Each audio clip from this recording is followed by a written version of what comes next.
तलवार पास करा दिया होगा, या जहाँ तालाब होना चाहिए वहाँ कुआं बनवा दिया गया होगा। तो जो दोषी पदाधिकारी होंगे, आपको पता चला होगा, जो गवर्नमेंट्स के हैंड्स है, उसके लिए आपकी टीम ने क्या किया उनके लिए, कि आपने उनको ऐसे ही छोड़ दिया या आपने उन पर दंड करने के लिए आपने कुछ ऐसा कोई विकल्प चुना? इसका हेलो, हमें भी इसकी जानकारी नहीं थी।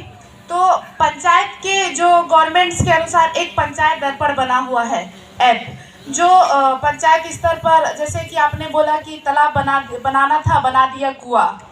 तो हमने एक पंचायत दर्पण ऐप है, उस पंचायत दर्पण में हमने उसको खोला और उसमें देखा कि जहाँ सीसी रोड बनना था, कागज में पूरा सीसी रोड बन गया है ना, लेकिन रोड नहीं बना था। वो मेरे गांव की बात है। मैंने पंचायत दर्पण खोला, उसके लिए पूरा 19 लाख रुपए सैंक्शन हुआ था।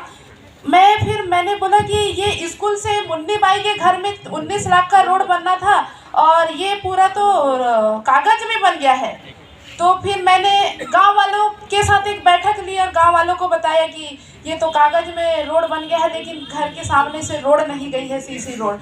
तो फिर गांव वाले बोलते हैं कि मेरे गांव में अधिकतर मुझे एक क्या कहते हैं, बेटी का सम्मान और एक बेटे का सम्मान दिया है। तो अधिकतर लोग मुझे बोलते हैं क्या करेंगे, आप ही बताइए। तो हमने फिर जनपद पंचायत के लिए लेटर लिखा कि सर ये ऐसा हुआ है, आप आकर देखिए। तो पूरी टीम आई हुई थी चेक करने के लिए, देखा, वास्तविक में वहाँ पर नहीं पाया गया, क्योंकि इसमें सरपंच भी शामिल था, वहाँ का सचिव भी शामिल था, जो इंजीनियर होता है वो भी शामिल था, उसके ऊपर के जितने भी अधिकारी थे वो पूरे शामिल थे। जब हमने इसकी शुरुआत की तो गांव में एक बहुत बड़ा ग्राम सभा बुलाया। उनने नहीं बुलाया ग्राम सभा, इस ग्राम सभा की प्रोसेस हमने किया, जिसमें हमने डीसी को भी लेटर लिखा कि इस ग्राम सभा में आप भी आइए।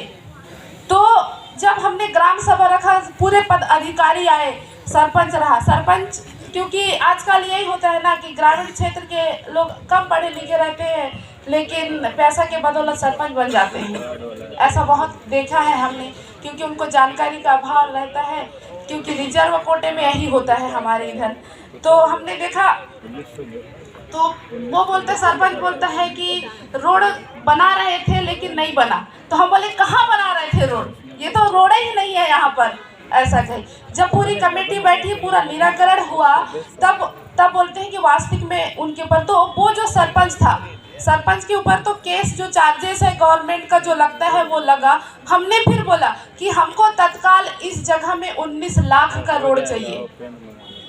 तो वो कैसे होगा आप बताइए सर। तो नहीं, फिर से हम इसका टीएस पास करेंगे, फिर से हम इसका प्रस्ताव पास करेंगे। हमने कहे 19 लाख रुपए सरकार की योजना के तहत बनने के लिए आया है, इसका टीएस पास नहीं होगा और एजेंडे में प्रस्ताव नहीं जाएगा। सरपंच, सचिव जो भी है, जिसने पैसा यहाँ का करप्शन किया है, वही बनाएगा इसको। हमने फिर सारे जो गांव का लोग इकट्ठा हुए, गांव के लोग इकट्ठा होकर फिर उसको बिना प्रस्ताव, बिना टीएस, बिना एस्टीमेट के उस 19 लाख का रोड बनवाए हैं हमने, जिसमें हमने कलेक्टर को लेटर दिखा, कलेक्टर को बुलाए, कलेक्टर नहीं आया।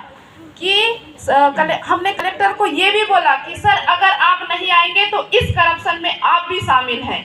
हमने कलेक्टर को ये भी बोला जाकर कि अगर नहीं आएंगे तो आपको आना ही पड़ेगा। तो उनके बीच के उच्च अधिकारी हैं, उनको भेजा, वास्तविक में जांच हुआ। तब सस्पेंड तो नहीं होते, क्योंकि एक नीचे से लेकर एक लिंक बना हुआ रहता है ना, मुझे बचाने के लिए कह के। हर जगह होता होगा ना कि अधिकारी को ही बचाता है। उस जगह से दूसरी जगह उसको ट्रांसफर कर दिया गया, लेकिन उनको सस्पेंड नहीं किया गया। हमारा मांग था कि इनका सेवा समाप्त होना चाहिए, ऐसे कर्मचारी और ऐसे लोग इस जगह नहीं रहना चाहिए, ऐसा है। तो इस तरीके से हम लोग काम का, आपने बोला कि कैसे किया, तो हम लोग ग्राम सभा के माध्यम से हमने इसको इस तरीके से अंजाम दिया है। हेलो दीदी, मैं इसमें एक बात और जोड़ना चाहूँगा। मैं नरेंद्र सोलंकी हूँ, खरगोन डिस्ट्रिक्ट से हूँ, मध्य प्रदेश से। हम रूढ़ी आदि जो ग्राम सभा है उसके माध्यम से हमने अलीराजपुर में कलेक्टर के ऊपर भी जुर्माना लगा चुके हैं हम लोग। और एसडीएम के ऊपर भी जुर्माना लगा चुके हैं, क्योंकि हमारे एक साथी को पटवारी के पद पर सस्पेंड कर दिया गया था, जिससे हमने ग्राम सभा पूरे प्रदेश की बुलाकर हमने एसडीएम और कलेक्टर को जुर्माना ठोका था। दीदी, इसके मैं बता दूं कि ग्राम सभा की पावर कलेक्टर और एसडीएम को भी नहीं छोड़ती है। तो मैं आप सभी लोगों को बता दूं कि कलेक्टर भी जब ग्राम सभा में कलेक्टर उपस्थित नहीं होता है, उसे 3 नोटिस देने के बाद अगर कलेक्टर उपस्थित नहीं होता है तो ग्राम सभा के जितने भी मेंबर हैं वो चाहें उसके ऊपर जितना भी चाहे उतना जुर्माना लगा सकते हैं, क्योंकि उसकी वो ड्यूटी थी और वो उस ड्यूटी से भाग रहा है, तो उसके ऊपर भी जुर्माना लगा सकते हैं हम ग्राम सभा के माध्यम से।